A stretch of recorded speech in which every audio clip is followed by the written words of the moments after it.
हमारे चैनल को सब्सक्राइब करें और बेल आइकन जरूर प्रेस करें। Welcome to our YouTube channel. Don't forget to like, subscribe and share the videos.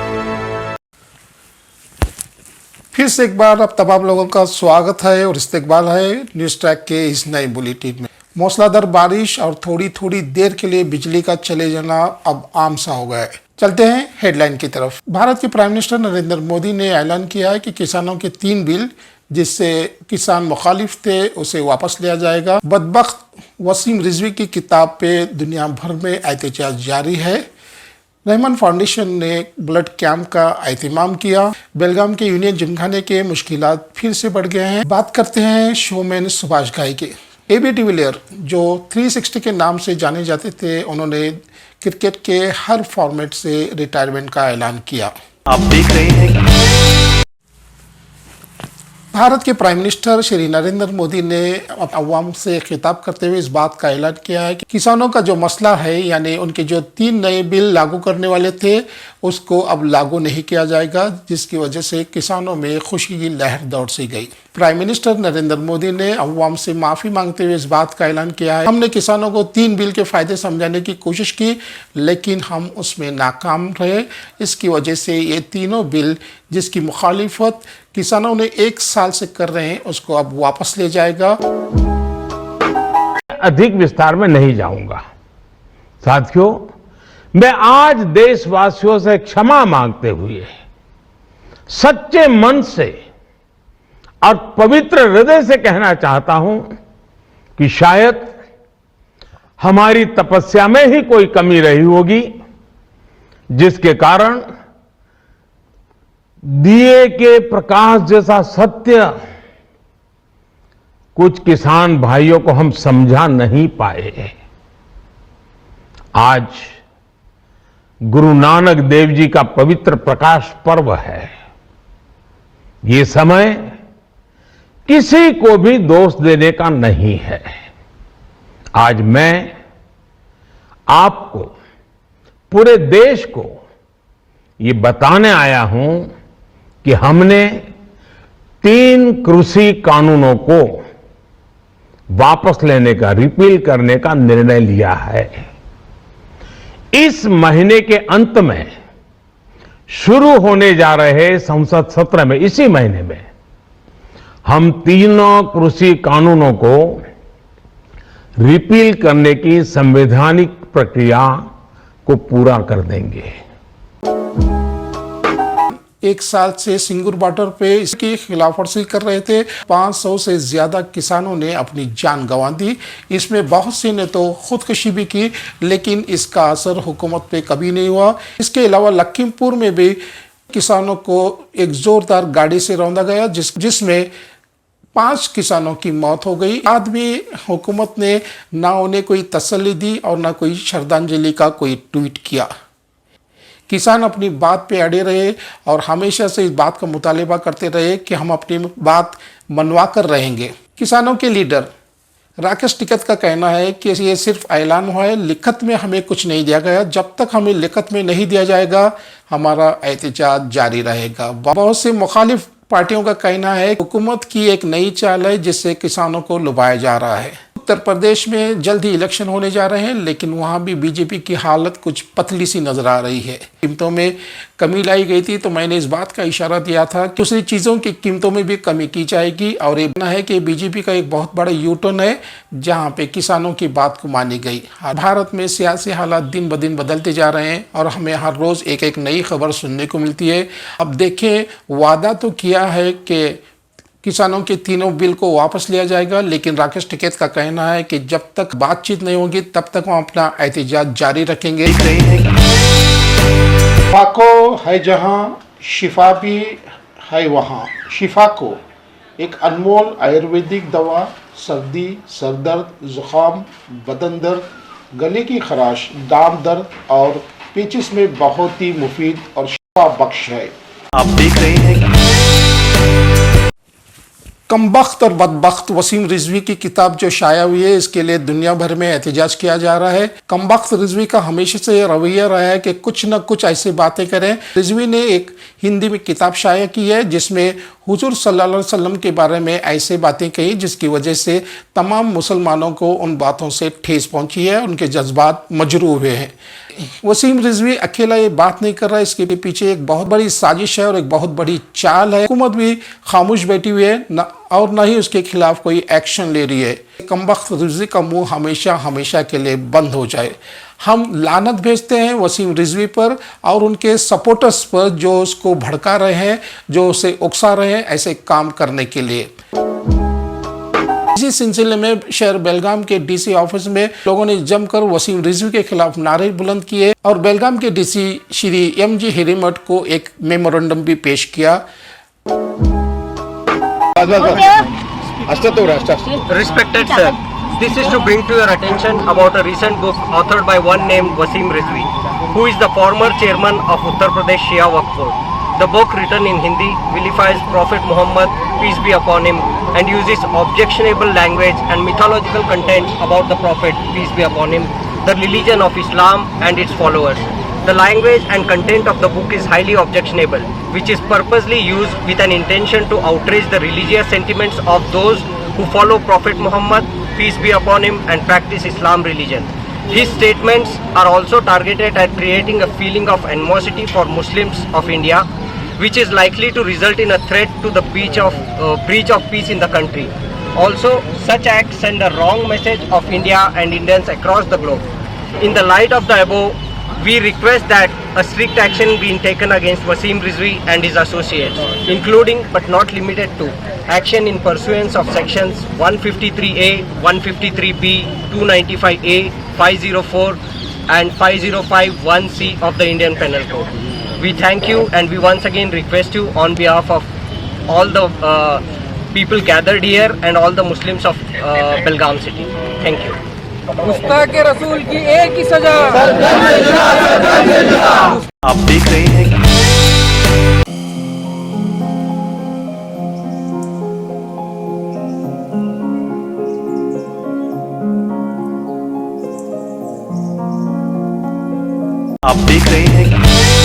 शहर बेलगाम में कर्नाटका लेजिस्लेचर का विंटर सेशन शुरू होने को जा रहा है और ये सेशन शुरू होगा 15 दिसंबर से 24 दिसंबर तक।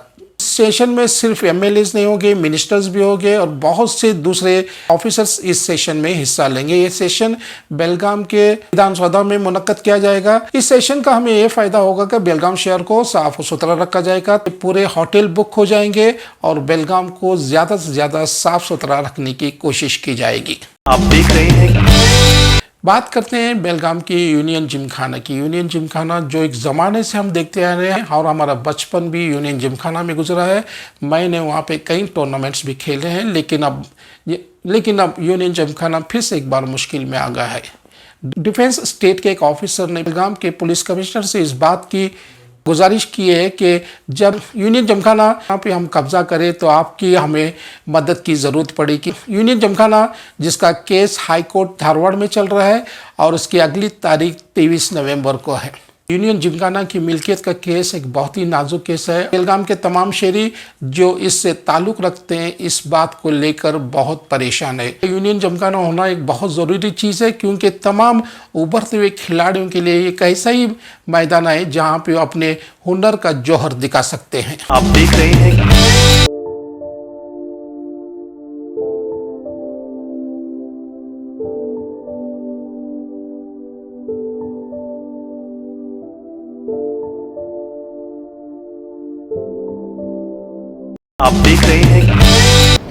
नाज़रीन व सामाईन आदाब, अस्सलाम वालेकुम।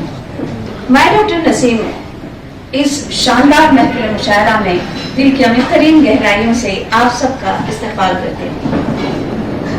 आज जो ये दूरदर्शन की जानिब से प्रोग्राम रखा गया है, इस पुरवामा महफिल मुशायरा का मौजू है एक शाम कोरोना वॉरियर्स के नाम। कोविड-19 वबा के चलते लाखों लोगों ने अपनी जानें गंवा दी, हजारों बच्चे यतीम व यसीर हुए और इस बीमारी ने मालिक, नौकर, बादशाह, अमीर, गरीब में तखसीस नहीं की, कोई फर्क नहीं किया, याद रहे। तो आज इस वबा के चलते हम जिस महज पर पहुंच गए हैं, उन तमाम बातों को जिस दौर से हम गुजर कर यहाँ तक पहुंचे हैं, आज इस महफिल में आज इस महफिल में शोहराए किराम उस बात को पेश करेंगे। जैसा कि आप सब जानते हैं, अमीर से लेकर मजदूर तक अपनी जिंदगी के लिए जिद्दोजहद करते रहे और शहीद हुए। आज का हमारा ये प्रोग्राम उन तमाम शहीदों के लिए जिन्होंने दूसरों के तहफ़्फ़ुज़ के लिए अपने आप को कुर्बान कर दिया, एक खिराज अक़ीदत है दूरदर्शन की जानिब से। मर्ज़, मोहब्बत और मौत ना होती तो हजरत इंसान ने कहाँ काबू में आना था। इस मर्ज़ की कशमकश की वजह से ही आज इंसान काबू में आया है और खुदा का डर और खौफ पहले से ज्यादा मौजूद है। आज फासले बहुत हैं मगर मोहब्बत कायम है। क्या मौसम है बेयकीनी का, फासले इन दिनों शिफा ठहरे। तो जाहिर सी बात है, अब जिस मुशायरे को आप सुनने जा रहे हैं उसमें तमाम शोहराए किराम अपनी अपनी बात बड़ी खूबसूरती के साथ रखेंगे और एक बेहतरीन खिराज अक़ीदत उन तमाम लोगों के लिए होगी जो इस वबा में शहीद हुए हैं। पेश करना चाहूंगा।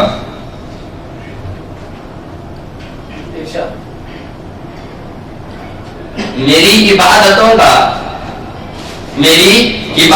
का मुझे ये सिला मिले, मेरी इबादतों का मुझे ये सिला मिले, खाके दरे रसूल में मुझको जगह मिले। मेरी इबादतों का मुझे ये सिला मिले, खाके दरे रसूल में मुझको जगह मिले। मुमकिन नहीं है मेरे मर्ज की दवा मिले, मुमकिन नहीं है मेरे मर्ज की दवा मिले, दीदार आपका मिले तो फिर शफा मिले। मुमकिन नहीं है मेरे मर्ज की दवा मिले, दीदार आपका मिले तो फिर शफा मिले। वो जन्नतुल बकी में वहाँ खाक नशी है, वो जन्नतुल बकी में वहाँ खाक नशी है। ख्वाहिश है मेरे खाक की मुझे ये पता मिले, ख्वाहिश है मेरे खाक की मुझे ये पता मिले। तो आज की शाम कोरोना वायरस के नाम पर है, तो एक मतलब एक शेर के नाम अर्ज करना चाहता हूँ कि भुला के नफरतों को शौक से मोहब्बत की,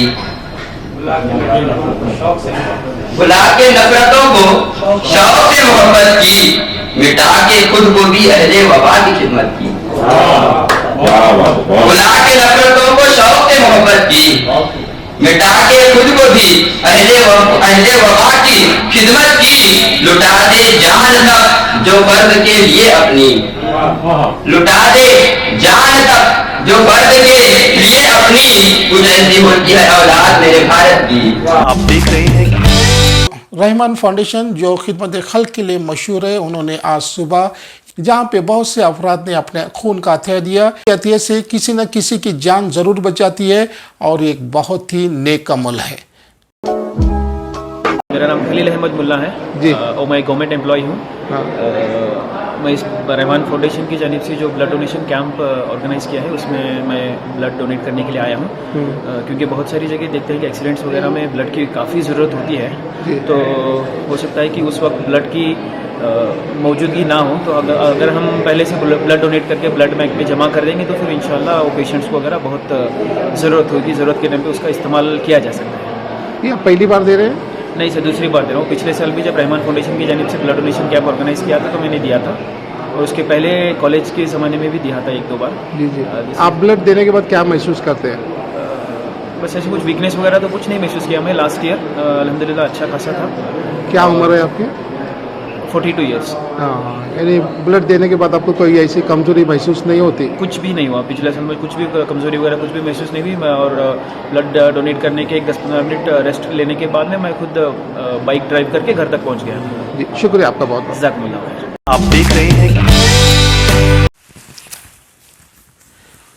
फिल्मी दुनिया में बात करते हैं सुभाष घाई की। सुभाष घाई पूना इंस्टीट्यूट के ग्रेजुएट है। वो आए थे हीरो बनने। उन्होंने पहली फिल्म तरंग में काम किया था, जिसमें तकरीबन फिल्म इंस्टीट्यूट के तमाम नए ग्रेजुएट्स उसमें काम किए थे, लेकिन सुभाष घाई एज ए हीरो नहीं चल सके। उन्होंने फिल्म आराधना में भी एक छोटा सा रोल किया था, लेकिन हीरो बनना उनके नसीब में नहीं था। फिर उन्होंने अपना दूसरा पेशा इख्तियार किया और फिर वो बन गए डायरेक्टर। सुभाष घाई को बॉलीवुड में राज कपूर के बाद दूसरा शोमैन माना जाता है, और सुभाष घाई ने अपनी पहली फिल्म का डायरेक्शन दिया था कालीचरण में। ये NNCP की फिल्म थी जिसमें शत्रुघ्न सिन्हा ने काम किया था और ये फिल्म बहुत कामयाब रही। सुभाष घई ने अपनी महारत का लोहा मनवा लिया था, अपनी काबिलियत का लोहा मनवा लिया था। फिर सुभाष घई ने इस सिलसिले को जारी रखते हुए हमें कई ऐसे मशहूर फिल्में दी जिसमें कर्ज, राम लखन, कर्मा, गौतम गोविंदा। इन सुभाष घई में अभी भी एक्टिंग करने का जुनून मौजूद है। अपनी हर फिल्म में एक रोल वो जरूर अदा करते हैं। आप देख रहे हैं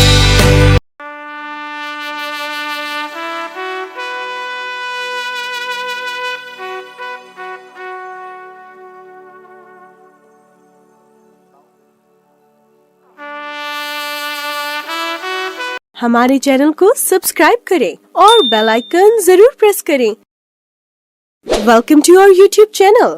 don't forget to like, subscribe and share the videos. आप देख रहे हैं